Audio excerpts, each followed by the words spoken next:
boa tarde, moitísimas grazas por asistirdes a este acto alrededor deste libro que hoxe nos reúne aquí, Consciencia, a ciencia que nos rescatou da pandemia, da doutora Sonia Villapol, que teño que dicirlo de verdad, un verdadeiro luxo poder publicar desde Xerais. Moitísimas grazas pola vosa asistencia e moitísimas grazas ás persoas que nos acompañan hoxe e que van intervir para falar precisamente do libro. María Xosé Porteiro, Alberto Avendaño e Rafa López serán as persoas que departan con Sonia todo este acontecemento, porque realmente é un acontecemento en torno a este libro que eu remato xa rapidamente. É un libro que non é un libro calquera, é un libro que é un luxo para a sociedade galega, é un luxo para a literatura científica galega, é un luxo para a divulgación en galego neste país, que Sonia Villapol, que é unha testemunha privilexiada da investigación en torno á pandemia, nos conte como foi todo ese proceso que viviu desde o grupo de investigación internacional en Houston, que deu ese pulo investigador tan importante a ciencia para que hoxe teñamos os resultados que temos. Por iso a ciencia que nos rescatou da pandemia. Este é un libro que fala do pasado, é un libro que fala do presente, pero tamén é un libro que fala moito do futuro, porque é un libro con proxección, é un libro para aprender do que pasou e para que podamos rescatar un futuro moito mellor para os seres humanos. Así que como muller, como científica, eu creo que para nós Sonia é un verdadeiro orgullo. Estamos encantados de que confiase en Xerais para publicar este libro, que entendo que é un libro para ela especial polo que ten de emocional, pero tamén sei que é un libro que non lle reporta nada especialmente relevante académico, desde o punto de vista académico facelo. Por iso para nós é moi importante este título que creo que, como decía, é un título crucial, un título fundamental na historia da divulgación científica en galego. Nada máis, moitísimas grazas, doulle xa a voz a máis. Moitas grazas.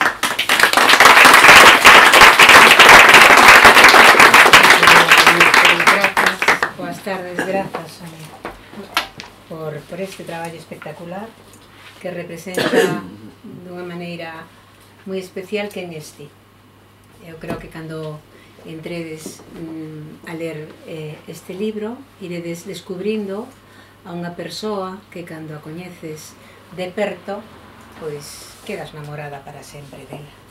Tamén cando a coñeces de lonxe, porque de lonxe se ve a calidade humana e a calidade intelectual dunha muller que, como moi ben decía o editor, está marcando un fito moi importante de cara á divulgación científica en galego, e eu diría que para a humanidade.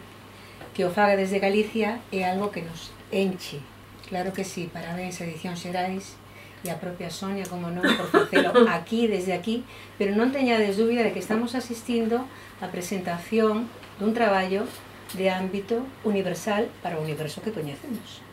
Isto non é facerlle a pelota a Sonia, que non o precisa, é que verdadeiramente ás veces perdemos un pouco a perspectiva, porque o que temos máis perto pois nos parece que máis normal, por ser máis asequible, e isto é realmente un traballo que, insisto, marca un antes e un despois a hora de facer comprender a unha grande maioría de persoas que é esa cousa tan rara que vivimos, da que creímos que o mellor non seguiríamos nunca, que se chamou pandemia e de que falamos en pasado, pero que en calquera momento o mellor pois temos que volver a conxugar en presente.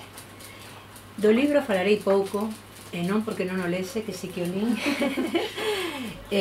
pero me parece que o libro hai que lelo, e entendo ademais que haberá algunha outra persona que fale do libro. Queríamos falar do que me parece que aporta Sonia Villapol, o noso, isto que sería agora un pouco,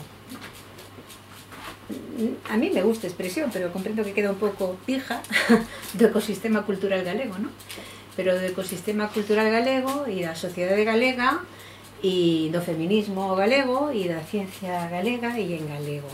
Decía Gregorio Marañón, no prólogo do seu libro La herencia fisiopatológica en la especie humana, en 1935, decía sobre Jimena Fernández de la Vega, es gallega, y con esto quiere decirse que es aguda, inteligente y poco dada a llevarse de arrebatos imaginativos. Cualidades todas excepcionales para el cultivo de la ciencia. Evidentemente non te conocía, pero te estaba anunciando.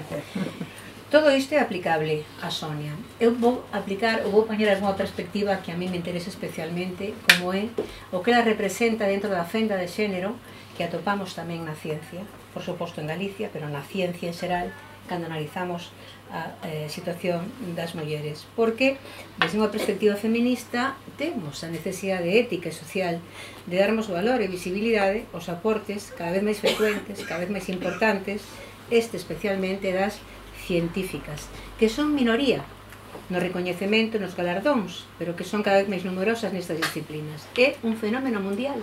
Aquí vivimos algo que pasa no resto do mundo, porque a fenda de xénero, polo xeral, son fenómenos extrapolables. Existe unha discriminación ás mulleres sistemática, sistémica, universal, que permea toda a estructura social, que nin tan siquiera se contempla como un problema, din as mulleres investigadoras e tecnólogas, unha organización que denuncia que no Estado español as mulleres somente reciben o 7% dos premios científicos e son aqueles polo xeral con dotación económica menor de 100.000 euros.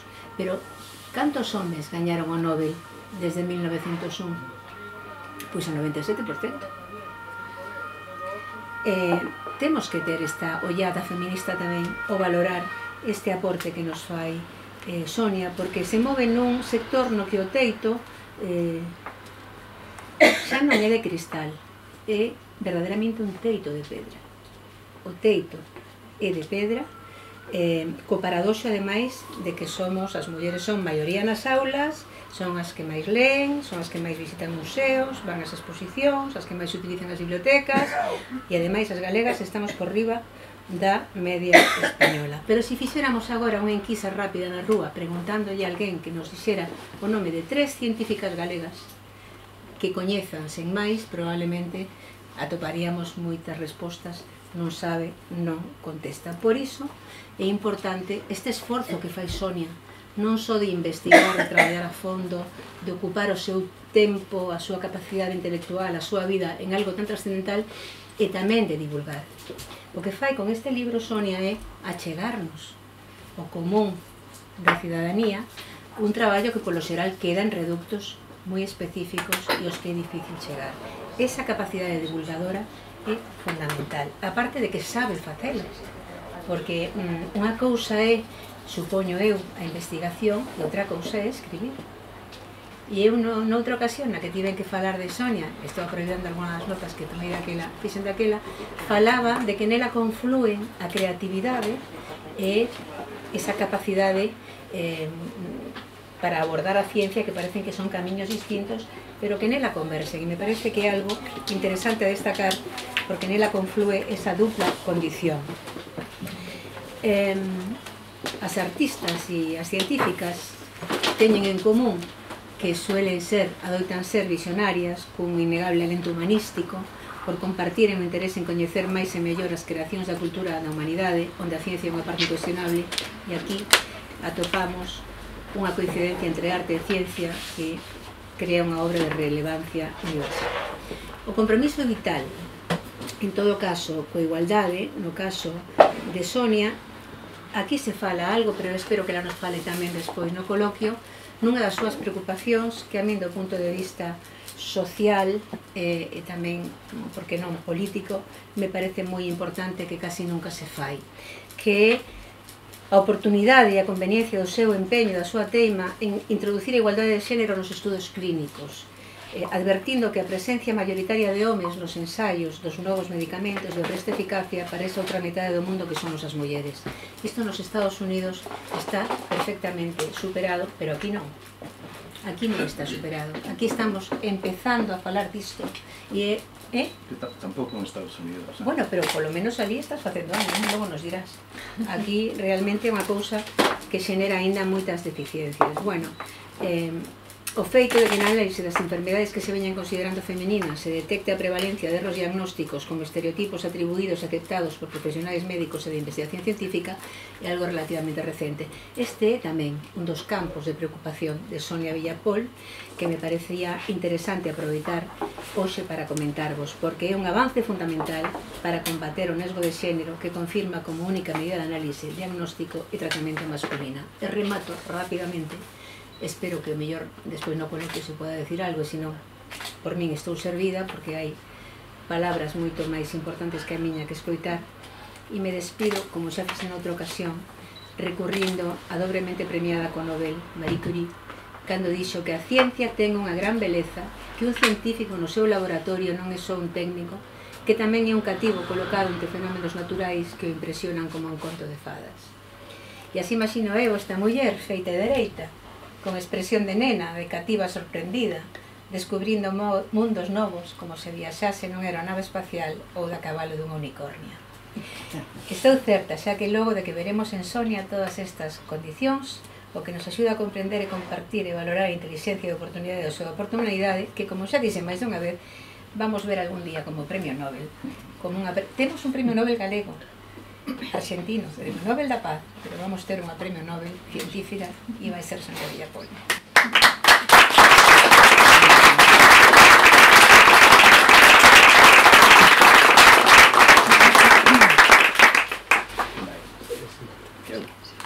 Bueno, eu non vou decir cosas tan importantes como as que acaba de decir María Xosé, entre outras cousas porque non me dá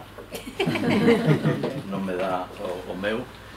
Eu quero recuperar algunhas palabras das que dixen no Paseo dos Soños en Vilalba, cando o seu pai, Fernando Villapol, lle fixo unha escultura para ese Paseo dos Soños, onde hai unha inmensa maioría de escritores, porque parece que os galegos non facemos máis que escribir. De feito, eu teño a teoría de que hai máis poetas galegos que tabernas en Galicia, e eu son un deles, ademais.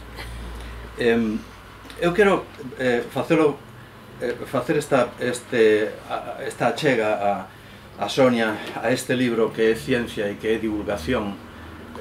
Por tanto, é un libro que eu follei nada máis, e que simplemente é dese tipo de libros que se leen con acougo de cando en vez. Non hai por que leelo de capa contra capa. Léese de cando en vez porque a ciencia é algo que ten que entrar de a poucos. E senón, cando ides ao doutor xa sabedes que non podedes tomar todo o tarro de pastillas enteiro.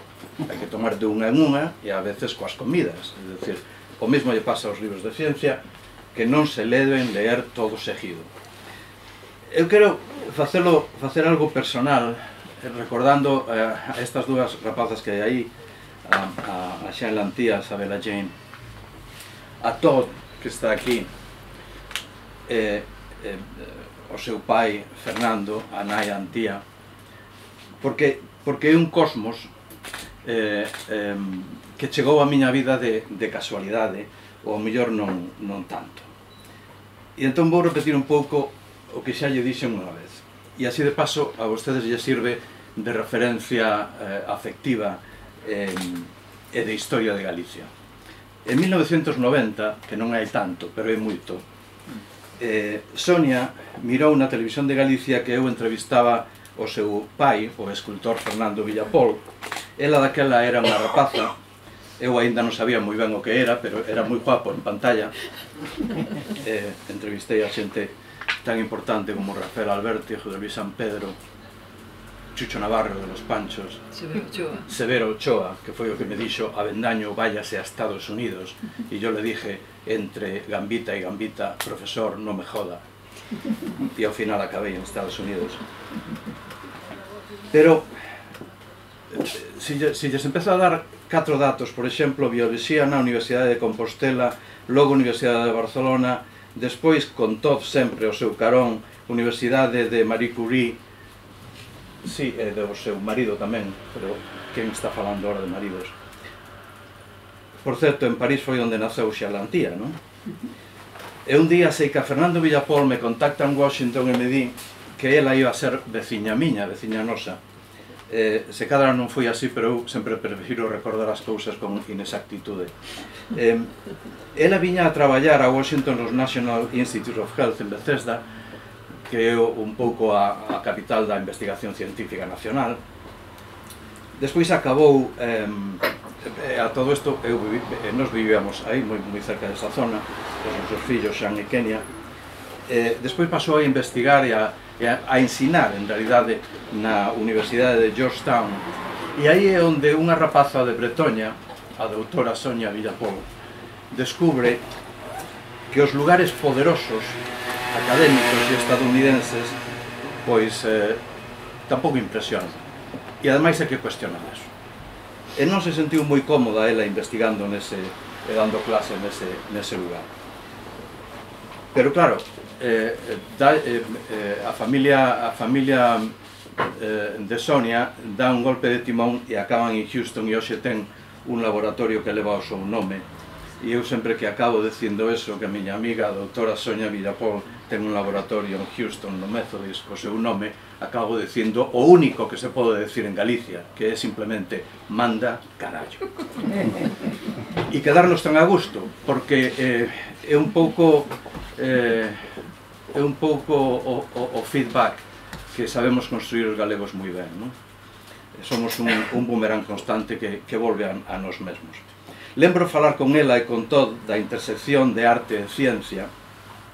Lembro escribir para washingtonpost.com e para El Tiempo Latino sobre as esculturas que Fernando Villapol, o seu pai, facía e colocaba no patio dianteiro da súa casa para escándalo dos veciños, que, claro, hai cousas en Estados Unidos que se poden facer e cousas que non se poden facer.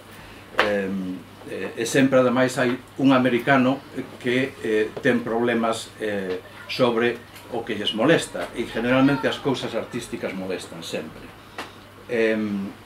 Recordo ver nun vídeo a Shaila Antía ler en galego Aventuras de Sol, o primeiro libro meu de literatura infantil que gañei, o Barco de Vapor, e aquela voz galega e americana, que en realidade a voz galega e americana das dúas, é un orgullo emocional indescriptible. O teu pai, como dixen antes, fixo a túa escultura para o Paseo dos Soños en Vilalba, porque, como dixen aquela, onomatopeia é unha nación, o ruido é unha lingua e ten forma de pedra Villapol. A pedra como oportunidade tamén, e nunca como un atranco, porque Sonia Villapol no seu mundo de Houston non só sabe navegar a ilusión para conseguir o posible, sino que abre portas, que é algo moi importante, é algo que en Galicia, na Galicia que eu deixo hai 30 e algo de anos, sempre me frustraba, porque a xente non sabe abrir portas, a xente ten problemas coas chaves, a xente ten problemas cos picaportes, non sabe abrir portas. Parece que estábamos, ou que vivíamos daquela no ambiente de quítate tú pa ponerme yo, que suena a canción de salsa e que conecta moi ben con certa mediocridade do país que cada vez se vai superando gracias a Sonia Villapol e as que van vindo. Ela abre portas, forma novas xeneracións. Cando a vexo empuxando e abrazando o novo talento multicultural americano sin abandonar a coartada de Galicia, entón é cando eu me sinto máis americano, é dicir, máis galego. Non hai galeguidade sin americanismo. Sonia, o seu traballo na ciencia, crea un medio no que habitan formas que unha comunidade inteira sonoriza. Toda a ciencia é rupestre. Investigar, como escribir, é espacial. É unha toma de corrente para a experiencia humana. E tantas veces investigar é como escribir sobre ese papel de fumar que non se debe utilizar para fumar, sino para escribir. O efímero coexiste coa vocación de eternidade. É un placer e un orgullo ver a doutora Villapol, a Sonia, actuar na ciencia e construir unha enorme ponte transatlántica que é migratoria, inevitablemente migratoria, é rica, e con vocación de idea e de ida e de volta. Sonia Villapol sentí sen ti non hai acción, e sen ti non hai nación. Moitas gracias, Sonia.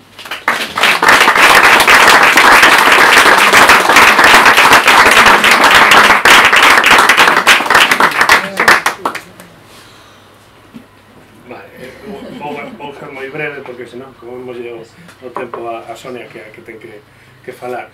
Bueno, a miña historia con Sonia é moito máis breve que os demais invitados a esta mesa.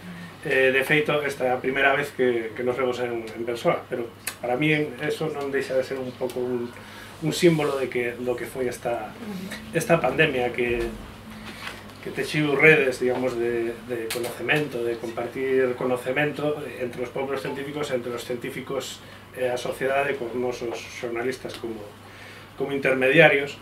Eu sempre pensaba nesta pandemia unha cousa que parece unha tontería, pero eu pensaba o difícil que é entrevistar a algúns futbolistas e o fácil que é contactar ás veces con científicos da talla de Sonia e de outros que co tempo, coas horas que dedican a súa formación, os seus estudios, nos papers que fan continuamente, as investigacións, aínda así pois deixan que dedican tempo a divulgación, como facer este libro, a falar cos xornalistas que moitas veces non temos nin pajolera idea do que falamos, e máis nun virus novo como este, que foi unha novidade para todos. Entón, para mí, como se suele decir, é un orgullo e satisfacción ter coñecido a Sonia, primeiro nun xeito virtual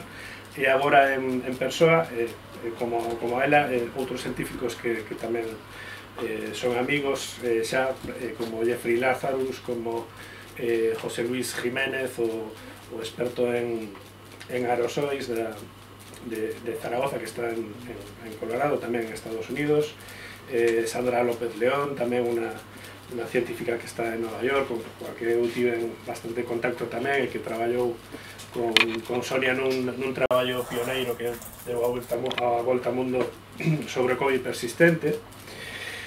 E, bueno, como digo, un ecosistema de xente, sobre todo ao redor de científicos, que nosotros tamén seguíamos a través de Twitter, porque no momento compartíamos as súas impresións sobre traballos científicos que iban saindo, e de algún xeito traducíarnos a Román Paladino cousas que non sabíamos se tiñan importancia, se non a tiñan, relevancia.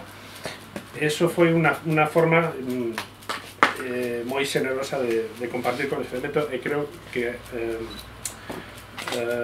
foi de moita utilidade para moita xente, porque así o coñecemento da vanguarda do que estaba pasando, os científicos que estaban dicindo este virus transmítese por aerosois, a xente ten que protexerse, ten que levar mascarilla, foi moi importante. Creo que en Galicia tomamos boa nota diso, tomouse boa nota tamén do tema dos interiores, porque nos divulgamos o que estaban dicindo os científicos, que a medición, por exemplo, do dióxido de carbono era bo para medir a concentración, digamos, do aire expirado nunha sala, e que eso servía para medir canto aire compartido hai nun espazo interior determinado, e iso é un indicador de risco de contagio. Entón, a Xunta despois adoptou esa medida de por medidores de CO2 nos bares, aunque foi un pouco simbólico, porque tampouco se seguiu de forma moi rígida. E, bueno, estamos niso, seguir, digamos, divulgando as investigacións que hai, importancia que ten ventilar, digamos, entrar nunha nova era no que respiremos todos o aire o máis limpo posible nos espazos cerrados. Bueno, simplemente o libro é un libro denso, é verdade, porque a ciencia ten que serlo. Sonia non é unha divulgadora, como ela di, é unha científica que ás veces que divulga, comunica. Entón, para mí este libro é, como dixo Alberto tamén podese ler por capítulos. Para mí vai quedar como un manual. Eu vou telo na mesa de traballo moi preto, porque como está o coñecemento moi ben pois compartimentado e analizado con figuras, explicado moi ben, pois para calquera referencia á pandemia do COVID vai ser realmente útil. Eu penso que calquera que o lea vai ter tamén un relato excelente do que foi a pandemia da man de alguén que a viviu dende moi cedo, enterándose das noticias e sabendo da repercusión que iba a ter este virus moito antes que a maioría da xente. Eu me lembro nos meses de febreiro, tamén en marzo de 2020, eu adoito ver a CNN, e eu vi a CNN e non se falaba do virus para nada. E eu me preguntaba como unha sociedade tan tecnolóxicamente avanzada, con tantos científicos como é dos Estados Unidos, non se fala. Que pasa? Que pensan que son de outra especie diferente, que non lles vai afectar o virus. Pois ata ben entrado marzo, abril, pois non se falaba prácticamente nada do virus na CNN. Pero bueno, os científicos, por suposto que estaban concienciados diso, e Sandra e outros científicos formaron xa unha rede, un grupo internacional de investigación ao redor do COVID, que se chamaba COVID-IRT. E bueno, eso fala moi ben tamén do tipo de persoas que son, porque obviamente non ganaban diñeiro con iso para nada, simplemente sabían que era importante movilizarse e compartir coñecemento ante o que se viña encima. Nada máis, deixo a palabra para Sonia, que é a verdadeiramente importante aquí, porque ademais vive tan lonxe que hai que aproveitar cando ven para escoitala.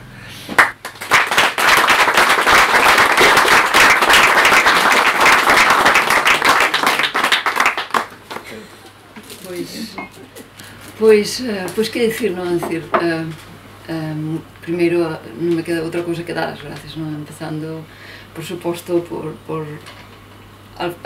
Fran e Ramón, que os vexo aquí a Xerais, por darme esta oportunidade, non? Que de cando comecei a pensar que o mellor formato para todo o que quería transmitir era un formato libro, e que era o momento de facelo, pois foi no verán do ano pasado, cando me tomei un café con Fran Alonso en Gondomar, e dende un momento, segundo número, o primeiro segundo xa me dixo que sí, que apostaba por este proxecto, e de cada pouco tempo íbamos pedindo, pero na miña estrutura do que se estaba facendo non estaba completamente moldeado esa fase final, e parecíame un poquinho incompleto, uns capítulos se foi alongando ata que metí moita presa a Xerais, e ben, eu só teño palabras de agradecemento, fixen un traballo impresionante, eso foi en tempo récord, verdad, Ramón? É dicir, revisións de tamén está Ramón Nicolás aí, e ben, que fixeron un traballo impresionante eu quedaba incrível, non? Oxalá tiveramos este tipo de revisores para revisar os proxectos de investigación nos Estados Unidos, que íbamos a conseguir o financiamento inmediatamente, non? Foi unha calidade profesional e admirable, e estou encantadísima co traballo que fixestes, por lo tanto, primeiro a Xerais por dar unha oportunidade e pola flexibilidade tamén, non? De iso, de adiantar isto que o mellor deberían de facer como tiñan programado para setembro, pero me tiñes unha presa en último momento porque viña de vacacións, un pequeno detalle. E gracias a eso estou aquí presentando, me presentei en varios lugares, por lo tanto, sou moi agradecida a Xerais por esta oportunidade. Para min é un luxo, sería unha editorial que para apostar do máximo de Galicia. Neste tipo de contido era Xerais, e foi un sono real porque tiña tiña esta ambición desde que era así cativa como as miñas pequenas de publicar en Xerais, os dicionarios de Xerais. Ben, para min foi como un sono cumprido, por lo tanto, eso, grazas. Para as persoas da mesa, primeiramente, afecto que me une a Alberto, a María Xosé, pero, sobre todo, admiración, non? Que sempre os admirei como profesionais e cada persoa ten a súa paixón por lo que fai e iso é o que transmite, esa paixón, iso é o que me fai admirar a xente, non? Por o seu traballo, pois que señan vos no seu traballo, uns estupendos escritores, e María Xosé é unha fonte de inspiración, e se pon a palabra de feminismo hoxe en día neste país, pois primeiro hai que escoitar a María Xosé, a Pilar Monegro, moita xente, a Marica Campo, e despois a Fina Casal de Rei, que está aquí xusto enfrente. Para mí son as musas do que podamos falar e facer as que veñamos despois, por lo tanto é a maior admiración que esteñen aquí, e ben, graciñas por todo o que dixeches. E sempre utilizo a María Xosé, digo a palabra utilizar, e a Alberto para cando veño polo verán e organizas algún tipo de evento, pois que mellor que teros ao meu carón, que é como os meus pais adoptivos, non se me van a dicir boas cousas de mí, pois o resto que critiquen. Madriña. É un luxazo. E ben, que dicir de Rafa López, inviteino a vir porque para min si é algo que foi importante durante a pandemia era a comunicación, non? Houve moita desinformación, houve isto da infodemia que causou mortes. De feito, acaba de sair non sei se o biche en Twitter, pero Eric Paul tuiteu, non? Esta semana, non, que decía iso, non? Que a mortalidade, por exemplo, nos Estados Unidos dependía por estados, non? De republicanos ou demócratas, e había máis mortalidade a causa da COVID. É dicir, tanto a política como a información como as normativas que nos escoitan e que nos sepan escoitar, non? Eu fixen unhas entrevistas, as de Rafa López eran impresionantemente de calidade científica. Teño que dicir, comentaba que as miñas compañeiras nos tiñamos a dúbida, este señor será xornalista ou é científico tamén que traballa, pero porque era un nivel, non é unha persoa profesional moi bon que sabe buscar, sabe dar coas preguntas e que investiga, non? E que vai a ler un poquinho máis do que é a pregunta típica, non? Entón así dá gusto, non é? E transmitir esa información nunha sociedade galega en tempos de pandemia, iso salvou vidas. Por lo tanto, como a ti e outros colegas que tamén teño aquí, houve moi bons xornalistas, pero en Galicia eu teño os meus 4 ou 5 favoritos, e sin dúbida o que publicaches no Faro de Vigo, en toda a prensa esta ibérica foi admirable, non? Se precisas un traballo no laboratorio no momento, pois avísame. Foi moi importante a comunicación, a información.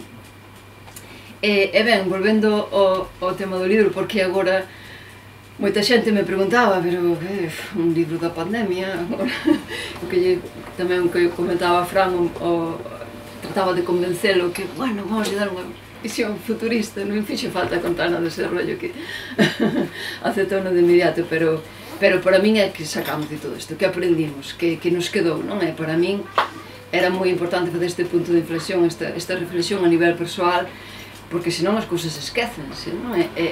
Gústame sempre volver ao pasado, a mirar que aprendimos da pandemia da gripe do ano 18, que se fixo daquela, como a xente reaccionou, que se sacou daquelo e que usamos para a COVID, moitas cousas, non? Como, por exemplo, un dos tratamentos do plasma convalescente que se utilizou inmediatamente coa COVID, porque xa se sabía que funcionara, non? Antes coa pandemia da gripe, o mesmo como comentabas das máscaras, non? Antes tamén, non? Sabían que as máscaras eran a maneira de bloquear a transmisión, e indudablemente agora sería igual, un pouco de ciencia aplicada tamén co sentido común. O nome do título é Consciencia, como a ciencia se aplicou, pero sabendo por que o facíamos, non? Actuando en consecuencia, non porque fora un mandato do telexornal. Agora pola mañá hai que poñer a máscara ás 3, podes quitala, logo ás 5 volve a poñer. É dicir, eso xenerou moita ansiedade, moita confusión, e obedecíase porque senón multaban, non? Pero esa non é ciencia a consciencia que deberemos de aplicar nas nosas vidas e para sempre. Entón, para min hai que sacar unha aprendizaxe de todo iso, non? E, por desgraza, aprendemos moitas cousas, como comentaba tamén Rafa, que deberían de quedar, que deberíamos de utilizalas, e non estou falando de utilizalas para futuras pandemias, que agora un pouco xa acabamos de pasar unha, deixa non pensar na seguinte, pero van a pasar, é algo cíclico e hai mecanismos que, bueno, que todo indican a que si, non? O cambio climático, as zoonosis, cada certo tempo ocorre unha epidemia que pode ser controlada, o virus polas súas condicións non se transmite da facilidade que se transmitiu o SARS-CoV-2 e queda aí estancada, non? Pero xa non pensando en ese tipo de futuras pandemias, pero pensando o que nos aportou a ciencia, que nos rescatou da pandemia precisamente para o avance para a mellora da nosa calidade de vida, non? Para o avance de tratamentos contra outras enfermedades, non? É o que comento tamén isto no capítulo no último, no 15 por exemplo, a revolución das vacinas do ARN, que foi moi unida á nanomedicina, non? Como os tratamentos se deberan de administrar de outra maneira, como temos que sabemos que funciona, e a pandemia falou-nos das vulnerabilidades, cada persoa é distinta, é dicir, Fina ten unha xenética, unha microbiota, un metabolismo que é distinto ao meu, ao de Alberto, é porque estamos administrando o mesmo fármaco para calquer tipo de que se tenha a mesma enfermedade cando somos persoas distintas, non? Pois a medicina convencional, despois do que pasou coa pandemia, deberá de esfumarse, probablemente, pero esfumarse, e aplicar máis medicina personalizada, porque temos as ferramentas para facer, individualizada a cada persoa, distinguindo distintos biomarcadores e aplicando o coñecemento que temos hoxe en día, e que é fácil, faise, non? A nivel de laboratorio, de investigación, a nivel clínico, temos as ferramentas agora para facelo, máis coa inteligencia artificial, cantos malos diagnósticos, cantas cirurxías con erros. Saía tamén fai pouco un reporte nos Estados Unidos sobre que o biches, Rafa, de iso, dos malos diagnósticos que se fan. Pero a inteligencia artificial é como unha maneira de unha ferramenta para corrixir os médicos, é dicir, isto está mal, vai por aquí, non hai que temer, non hai que adaptalo a... Penso que o coñecemento e os avances hai que adaptalos a ser as nosas ferramentas de traballo, non terlles medo nin temor nese sentido, hai que utilizalo, o avance do coñecemento hai que utilizalo para a mellora da calidade de vida, sempre, e non terlle temor. E penso que o investimento que se fixo durante a COVID ten que dar este fruto, non? E temos por aquí, na sala, está o doutor David Posada, que é onde eu ven en Vigo, para min que é un dos científicos a nivel europeo que ten máis citacións, e posiblemente sexa o mellor científico de Galicia, sin dúbida, pode ser no seu campo, non? É unha persoa moi respetable a nivel internacional, non? E o que fixeron durante a pandemia foi secuenciaron o xenoma para analizar o tipo de transmisións, publicaron algúns traballos, traballou co grupo da Coruña da doutora Marga Poza e Covivens, no das augas residuais, non? Que dános unha, para min é como o indicativo da saúde no futuro da sociedade, da comunidade, non? Está nos dicindo se hai unhas enfermedades que se poden, que incidencia pode ter na comunidade previamente a que ocurra, non? Ese é un valor engadido que non se debera de eliminar ese tipo de investigación, debera de quedar con nós. O mesmo que o que comentaba Rafa co tema, gracias por vir, David, por estar aquí, e un aplauso tamén para ele.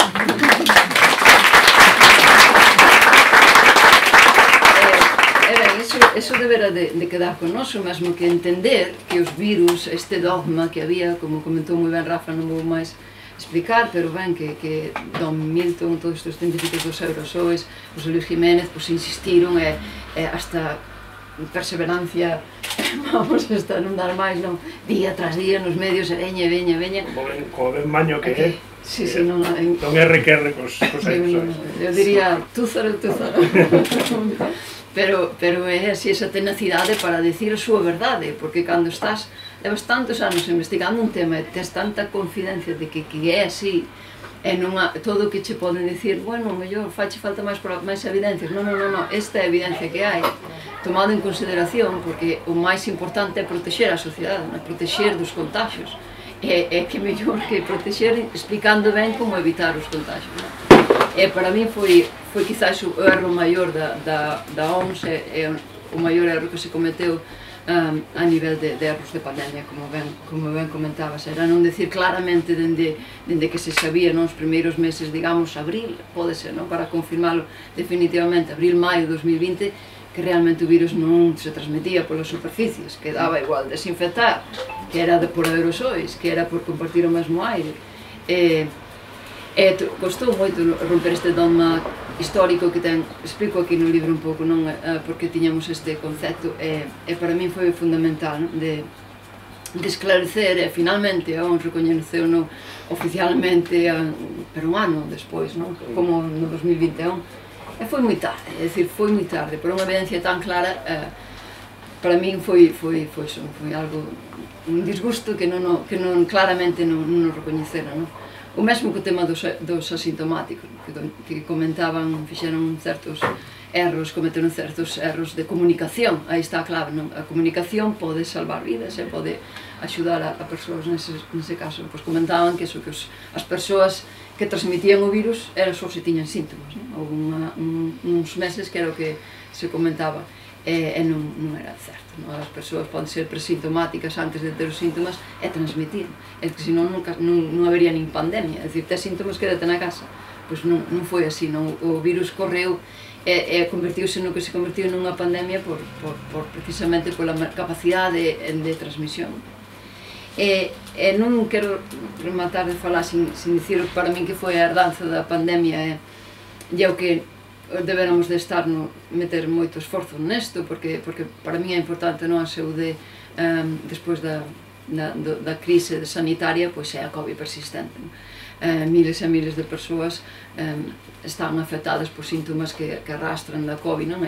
Síntomas debilitantes e que aínda hoxe en día a nivel médico son conceptos difíciles de diagnosticar, non? Son enfermedades que son un pouco, non hai uns marcadores de diagnóstico moi claros e a sociedade padece, non? Hai moita xente que ten síntomas debilitantes que impiden no traballo ter unha calidade de vida normal e é o que hai que enfocarse agora, a investigación para ese tipo de síntomas.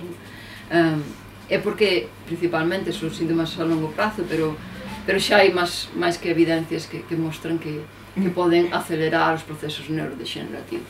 Esta inflamación crónica que é constante pode desencadear outras enfermedades no futuro e as porcentaxes estimanse que poden ser aumentando a medida que transcurran os anos. Pois como sempre que hai que facer, poñer a ciencia sobre a mesa e que a ciencia nos rescate de todo isto e iso é a base de diñeiro ao final, non? É dicir, investigación máis para a COVID persistente que poida protexernos de outro tipo de previr outro tipo de enfermedades a longo prazo e é o que hai que facer agora. Teño a sorte que parte de algún proxecto do meu laboratorio estamos investigando os danos neurolóxicos a longo prazo e ben temos esperanza de encontrar os biomarcadores para despois dar cas causas para despois aplicar o tratamento axustado e como comentaba antes, eso, sempre individualizado, non? E sempre a nivel de cada persoa debe ter un tratamento personalizado, non? Para non enxerar, porque así facemos máis efectivos os tratamentos. Outra revolución que para mí foi impresionante foi iso que comentaba das vacinas de ARN e esta maneira de diseñar os fármacos. Isto tamén ten que ser unha revolución no futuro.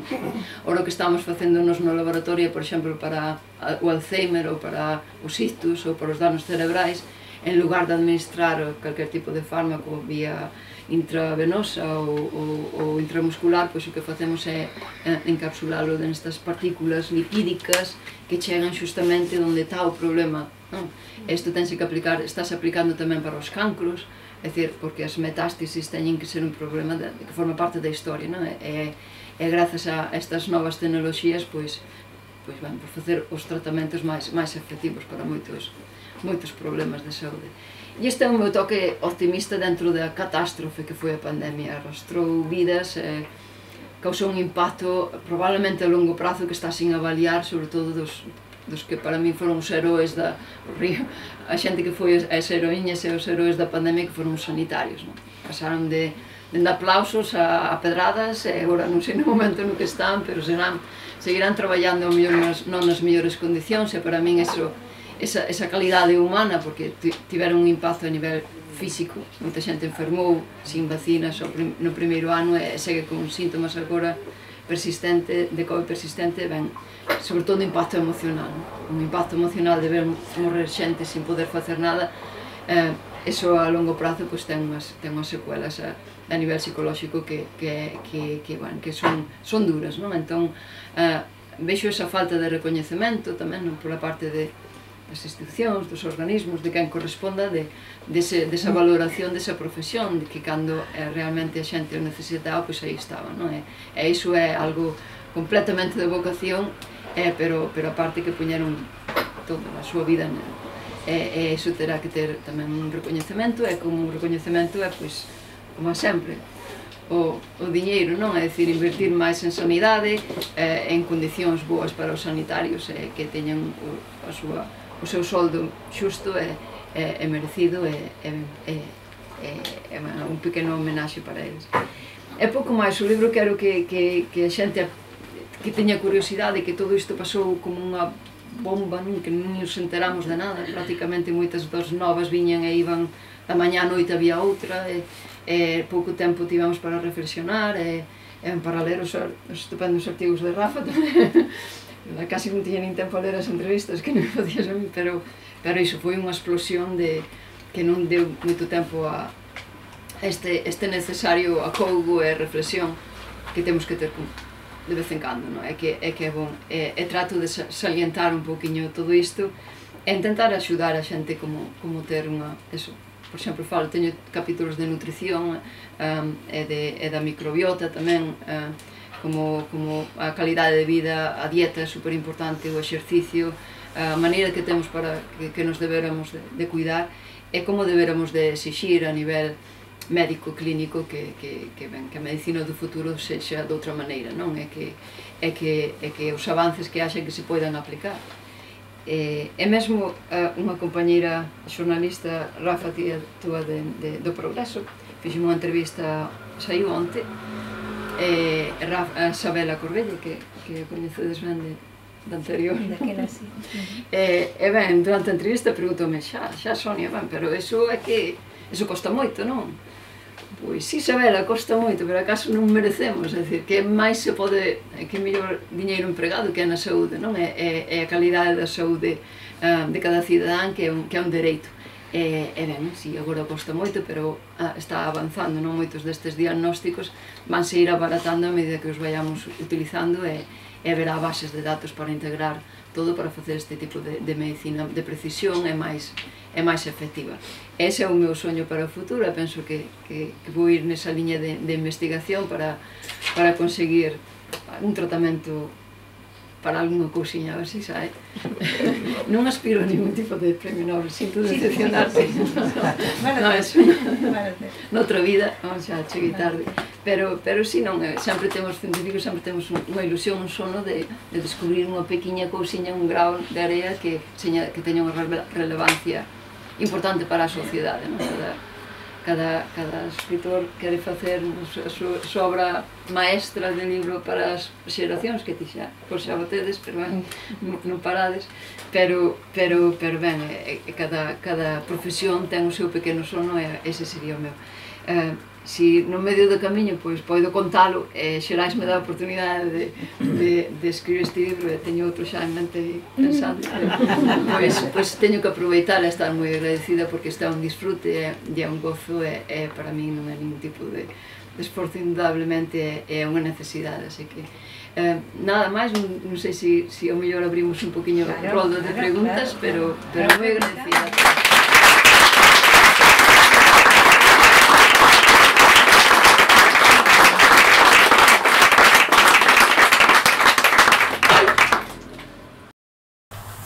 Enrique. Quedome cunha cousa que dixeche, non?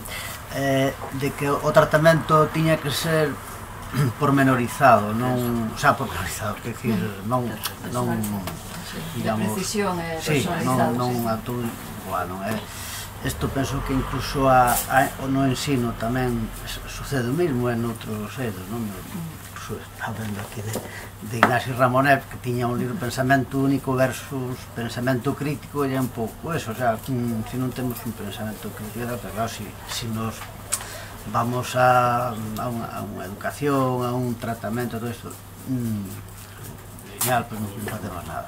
Entón tamén, bueno, iso é unha cuestión, pero aquí, por exemplo, temos a sanidade pública e a sanidade privada.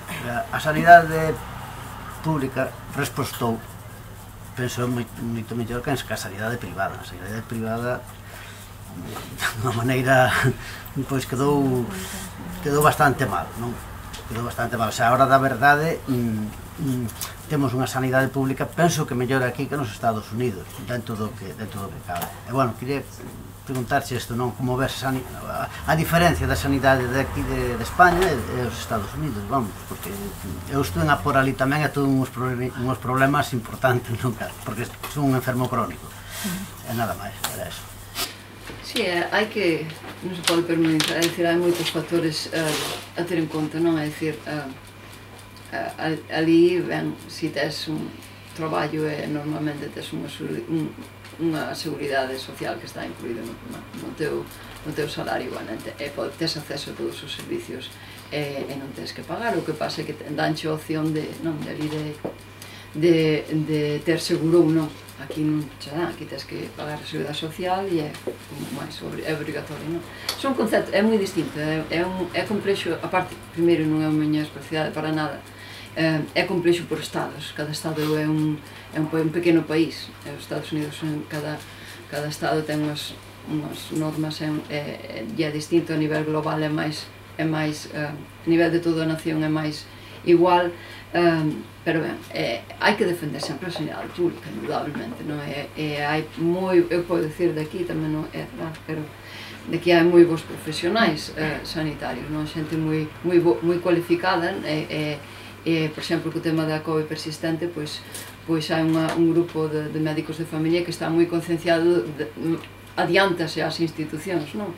Aos ministerios, ás consellerías, é dicir, adiántanse a eles e están mostrando o problema da sociedade, porque ven os pacientes e están vendo que é un problema real e que hai que invertir máis diñeiro e que, por exemplo, as unidades de long COVID, de post-COVID, dos hospitais que medio se pecharon, é dicir, ahora mesmo é o momento de abrilas máis, hai que potenciar máis eso, non? Entonces, tamén penso que a xente ten que exixir, e non hai que ser tampouco tan conformistas, é dicir, a sanidade pública é pública, pero págala, todo o mundo a pagamos, non? Al igual que ali, pero tamén sale dos nosos salarios, non? E aquí igual, non cae do ceo, entón hai que exixir máis, quizáis, non? E hai este medo de esta cousa de, bueno, pois como é pública, pois hai que aceptalo, pois podemos nos queixar, pero non, hai que queixarse en real, non? E exixir o que a xente merece.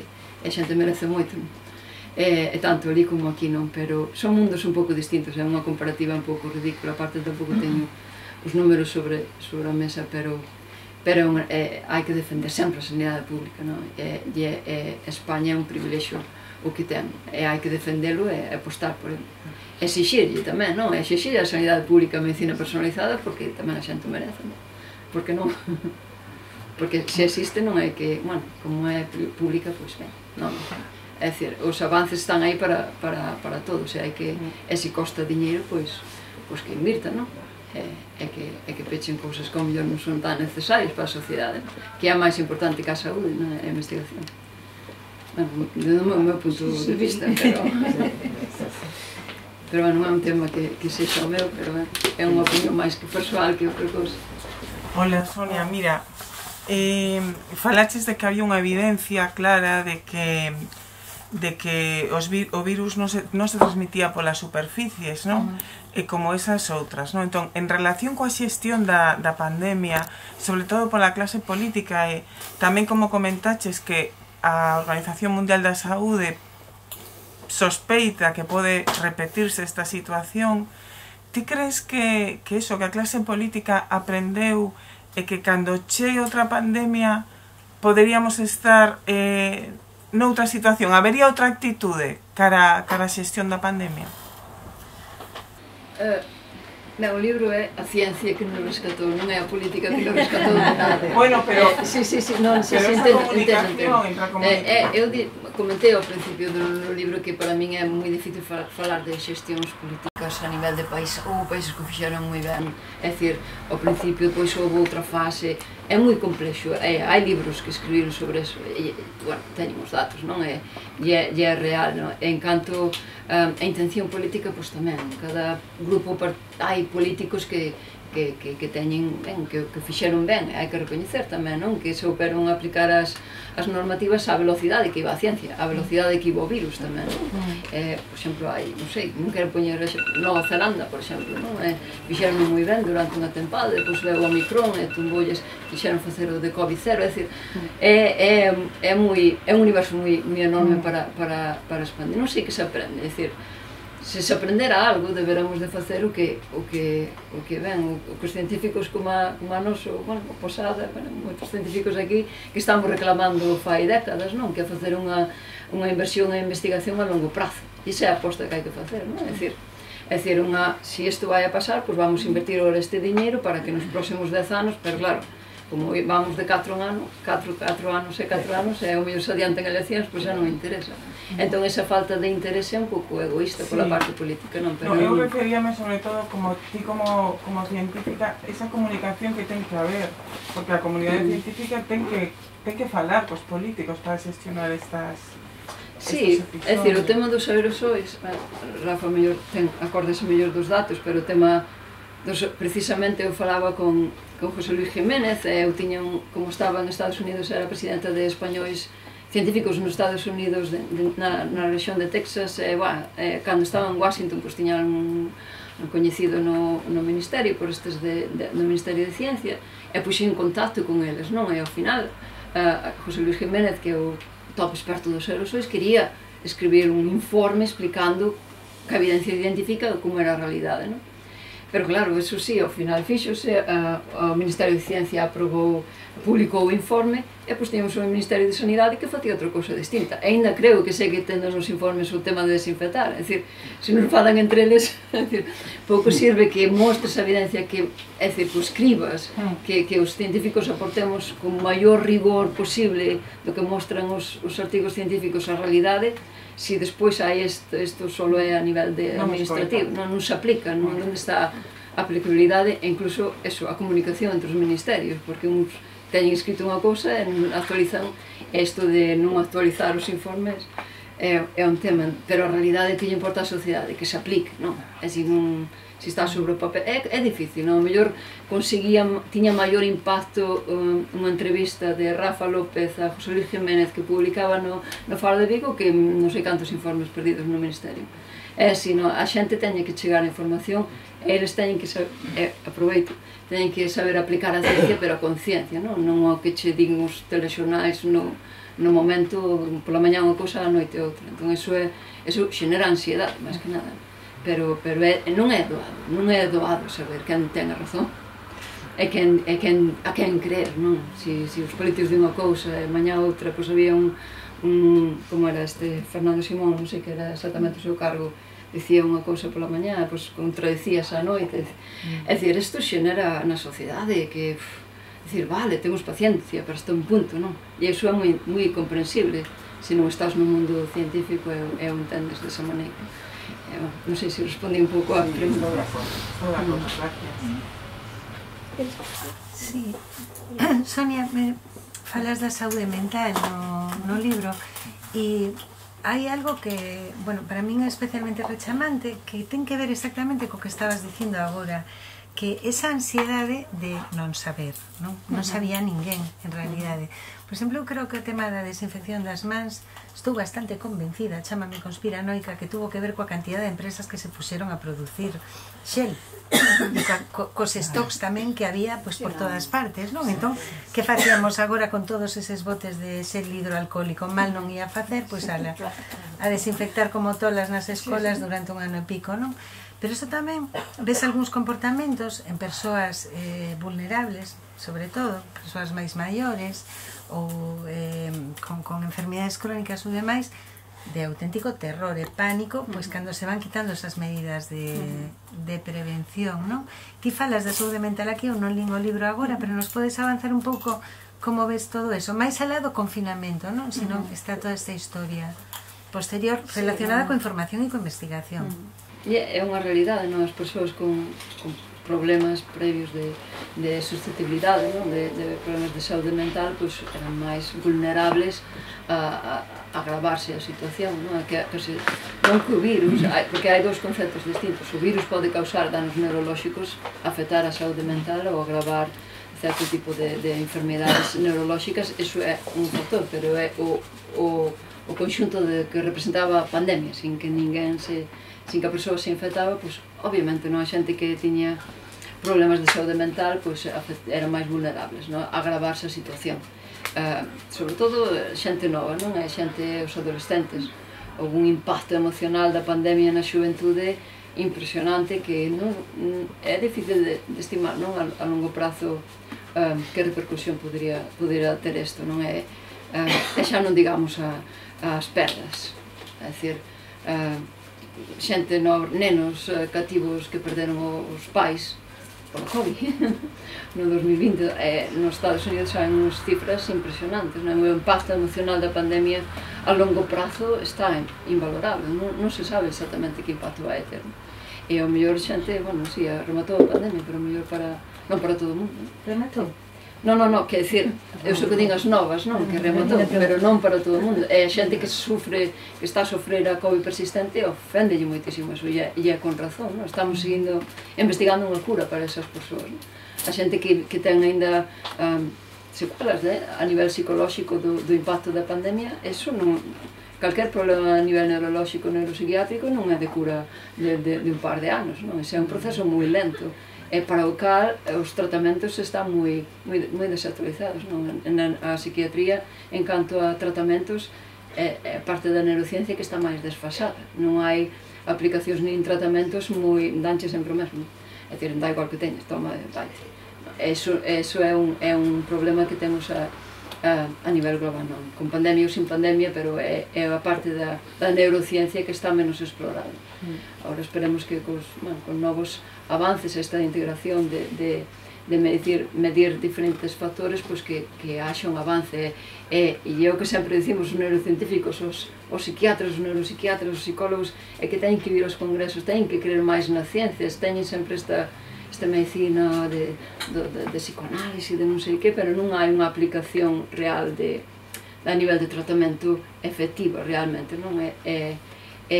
Penso que podería avanzar moito máis, porque a xente merece mellor calidade de tratamentos e de análise en relación a iso.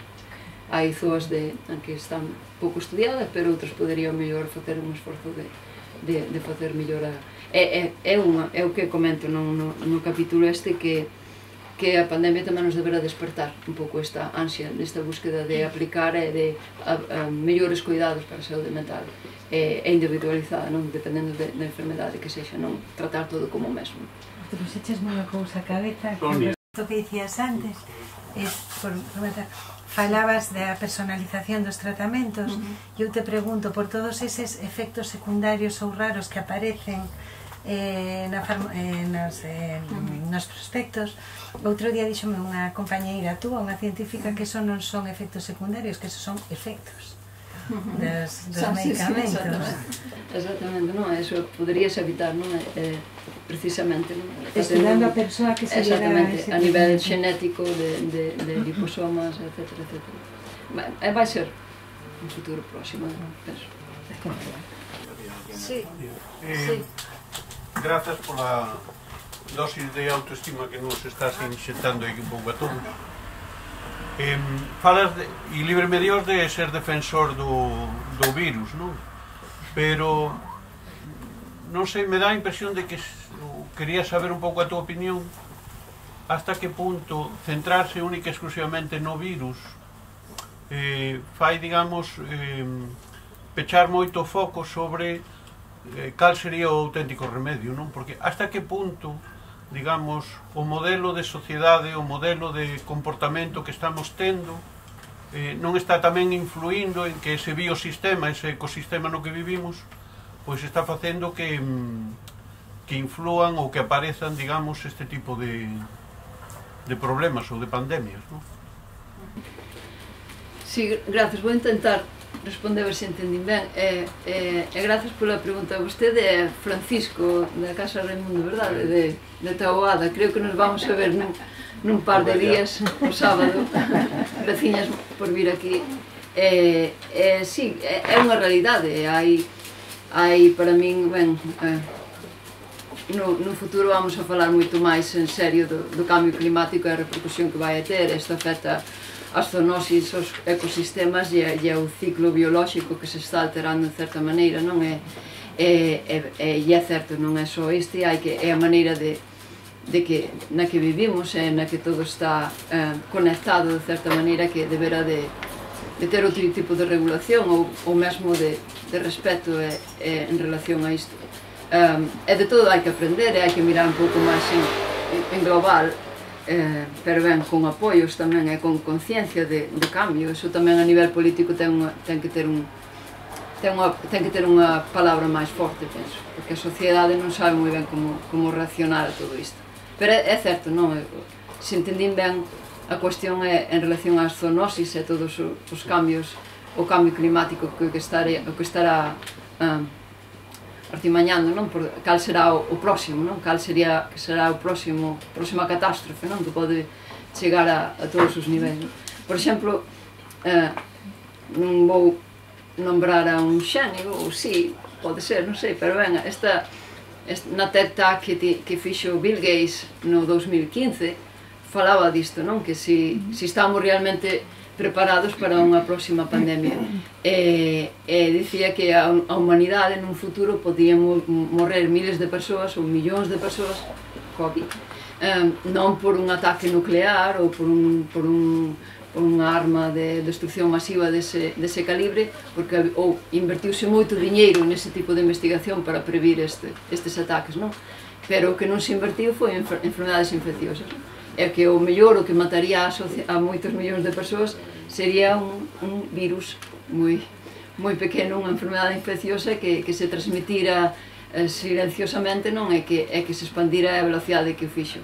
Isto foi no 2015, ben, pois no 2020 chegou o COVID, non? É que é verdade, é o que falaba, iso era en xeral unha reflexión, non? Do que virá. Ahora está falando moito do cambio climático, non é que el seña un xenio, o que pasa é que sabe escoitar, non? Ele moito, leu os científicos que o dicían e que as probas que había. Si, eso é unha conciencia que deberamos de ter como sociedade en global, que hai que tomar máis en serio o que pode vir nese sentido. Entón, se está claro que vamos ter outra, que é o que lle pedides aos científicos, aos políticos? E digo isto á luz do que pasou cando chega Donald Trump ao poder en Washington, que a primeira medida que fai, unha das primeiras, é liquidar, desmantelar, desfacer os comités científicos que estaban na administración Obama. Un dos comités científicos era sobre pandemias, outro era o do SIDA, que estaba a miña amiga a doutora Ligia Peralta, todos fuera. Entón, claro, é dicir, que lle pedides e como podedes facer a comunidade científica para conseguir que non importe que haxa un político descerebrado no poder, para que a comunidade científica realmente poda manexar a súa axenda? Pois que non teñen tanto poder, é principalmente diñeiro que se aparten do medio, que deixen a xente competente traballar no que ten que traballar, non? É que non molesten. É ben certo, non? É dicir, non todo, ti sabes moi, somos nos que temos que preguntar a ti da política dos Estados Unidos, pois ben, si é iso, non? Tamén abriu moitos fondos federais para invertir nas vacinas cando había que facer. Non é só unha persona, é unha sociedade que está así, non? Diñeiro é que deixen traballar, basicamente. Permiso, sí. Dúas preguntas que te querería facer, pero se hai no público, espero. Bueno, sí, Ramón. Eu quería facer un par de reflexións moi breves. En primeiro lugar, agradecerlle o seu traballo, porque de alguna maneira estamos aquí falando de ciencia en galego, que é unha cousa que axuda a normalizar a nosa lingua e o noso idioma. Entón, por iso, eu creo que é algo que merece moito máis que un aplauso.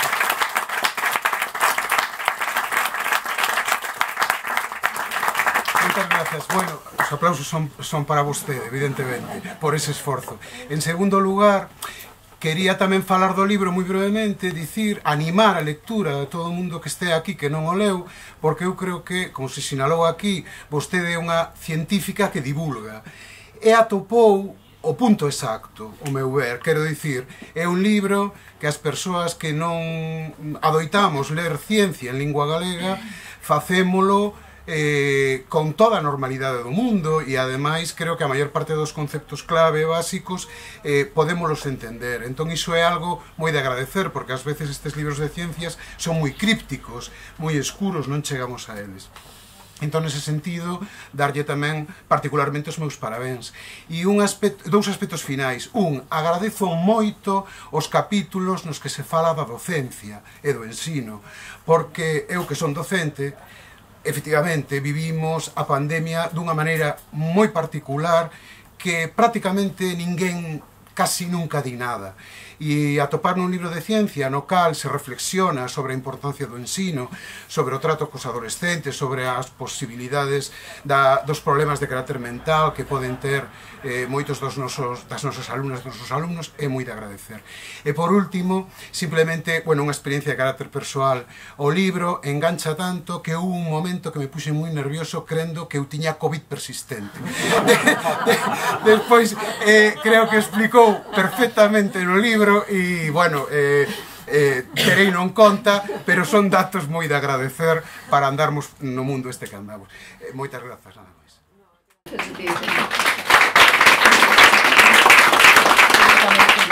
Moi agradecida, primeiro porque Ramón Domínguez che dera a posibilidade de revisar o libro, que para mí foi increíble. Moi agradecida por esa, pola primeira reseña do libro que saiu publicado na Voz de Galicia. É, bueno, todo un honor que unha persoa como vostede fixera iso, non? Moitas grazas. É que dicir, xerais outra vez, aplausos. Eu queria preguntarche algo, e é unha circunstancia que eu que non coñezo ese mundo me chamou moito a atención, e é que en algo tan económicamente rentable como é facer unha vacina fosedes capaces, un colectivo de científicas e científicos de todo o mundo, de vos poñer de acordo e poñer por diante primeiro o interese xeral antes do interese económico, científico evidentemente, pero económico tamén. E me gustaría, se podes contarnos un pouco, porque ti falas moito diso no teu libro, me parece que é un cambio de paradigma, si eso pode ser sostible cara ao futuro, porque isto dun pacto global, unha gobernanza global alrededor da pandemia parece complicado, non o hai alrededor do cambio climático, mas non somente esa política, os políticos son elexidos pola xente, aparentemente. Si xente como a vos sigue marcando un camiño, sigue indicando que é posible e que hai prioridades que están por riba de outros intereses, o mellor algo cambia. Creo que esa é unha das ensinanzas para min, foi tamén, me pasa como a Ramón, eu teño os meus capítulos favoritos máis notables do libro. Non sei se eu dixen eso, non dixen, perdón, Marixé. Marixé foi a primeira persoa que, xunto con Guillerme tamén, non, que esbozaron o libro e machacaron na casa, antes do primeiro draft de mandarlle a França, así que ben, graciñas, Marixé. Tampouco hai que ser, non somos tampouco, é dicir, os científicos son moi competitivos, non? Porque é o pan de cada día, todo o mundo nas profesións ten certa competitividade en canto a patentes e todo eso, pero sí que penso que como se saiu de todo isto tamén foi por un esforzo científico a nivel máis desinteresado, máis colaborativo, que non se viu antes, non? Tampouco hai que ser inxenos, moita xente que se forrou, non? E non só dos desinfectantes, non? Xa non digamos das vacinas. Cousas positivas, moitas cousas que non se verán de facer do tema das patentes tamén. Quen regula todo isto, pois non estaría moi ben legislado, e ben, por exemplo, as vacinas de Moderna sí que entregaron parte dos beneficios aos Institutos Nacionais de Saúde, 400 billóns de dólares polas ganancias da vacina de Moderna, porque foi diseñada originalmente, nas primeiras fases, con diñeiro público, entón era unha débeda, e ben, ese diñeiro utilízase para outro tipo de investigacións, que é diñeiro federal, diñeiro público, é o que se debera de facer. Outros non o fixeron, outros científicos liberaron as patentes das vacinas que, por exemplo, Peter Orter, que está en Houston, que está sempre na CNN ou na Fox ou calquera, pois sí, en Houston nos seus laboratorios fixeron unha vacina que agora está na Indonesia e na India, que se administrou ali contra a COVID, libre de patente tamén, é dicir, houve actos de xenerosidade dese calibre, pero sobre todo creo que, a parte do diñeiro, tanto institucións públicas como altruistas, de financiación privada, marcou a diferencia, pero sobre todo o esforzo, a gañas de aportar algo, a gaña de aparcar o que estás facendo, aparcamos as investigacións do cerebro, de trauma, pois volcarse nesto, poñer a máxima ilusión e gañas en colaborar co mismo fin, non era o fin de competir nese sentido, eso era moi raro. E contra o reloj? Cada minuto a minuto. Contra o reloj? Non é unha investigación? Era unha ansiedade xerada nos primeiros meses bastante intensa, así que na comunidade científica que se volcou moito co tema da COVID, notouse, e xa houve outra etapa máis de relaxación, pero foi como foi, non teño nin idea se isto se vai volver a repetir así ou se isto vai quedar algo de positivo, pero ben, o que sei é que se puido facer e fixos, non? Gracias. Mira, hola, Sonia. Mira, eu quería preguntarse unha pregunta un pouco diferente ao que se está facendo aquí. Como te sientes tú como científica, ou como vos sentides os científicos valorados pola sociedade? Porque sí que na pandemia se aplaudiu moito a sanitarios e demais, pero vos estabades aí na retaguardia e apenas se fala de vos. Teño moito interese en esa pregunta, porque son tamén docente de bacharelato secundaria e cando falo destas cousas cos meus alumnos, pois coñecen moitísimos personaxes públicos, cantantes, xogadores de fútbol e tal, pero cando dispoño algún nome de un científico español, pues normalmente non recoñece ningún. E entonces quería saber un pouco eso, como vivides vos. E tamén, que crees que nos falta en España para que os investigadores, o talento que temos aquí, non se teña que ir fora? Gracias. Sí, non, graciñas, pois a primeira pregunta, pois eu aquí deste espazo miro ao meu alrededor e digo que me falta a min, é dicir, todo este aprezo e toda esta librería hoxe chea, pois creo que é bastante recoñecemento e poidome sentir a nivel persoal máis que satisfeita por todo, non, durante a pandemia antes, non, que sempre cando publicaba un artigo, pois ou me publicaban na Voz de Galicia ou no Progreso, me facían unha entrevista a apreciación polo mundo científico ao respeto en Galicia, para min é algo enorme, aunque ao mellor non se ve, digamos, en número de financiación, en diñeiro público para investigar, pero eu creo que eu non teño ningún tipo de queixa nese sentido, e mesmo agora temos un programa nos centros escolares de mentorado para rapazas e rapazas que queiran dedicarse á investigación científica, sempre nos contactan, é dicir, eu nunca notei esa falta de afecto, todo o contrario, demasiado.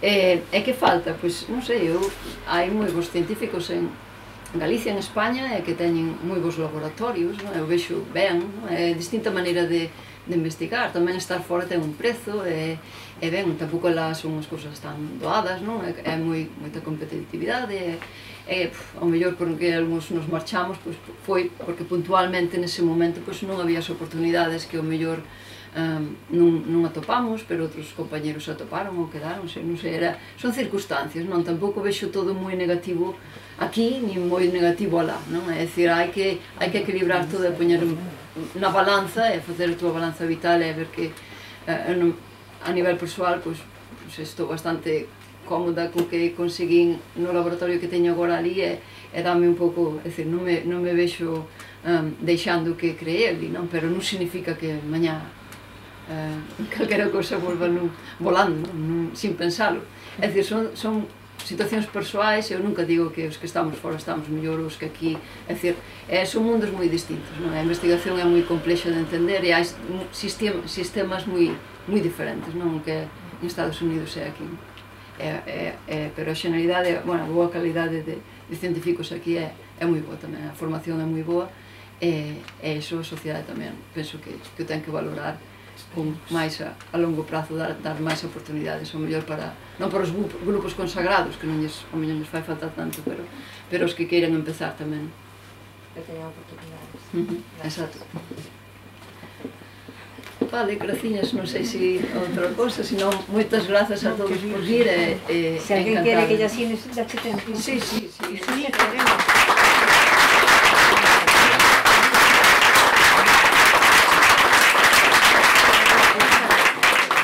Perdón, eu simplemente quería, para rematar, o interés deste acto foi evidente e, polo tanto, isto está refletido no libro, pero non quixera rematar sin agradecer a Cartabón que nos acolle aquí. Eles tamén fan un esforzo por divulgar estes actos que dentro de uns días poderedes ver nas redes. Moitas gracias. Gracias.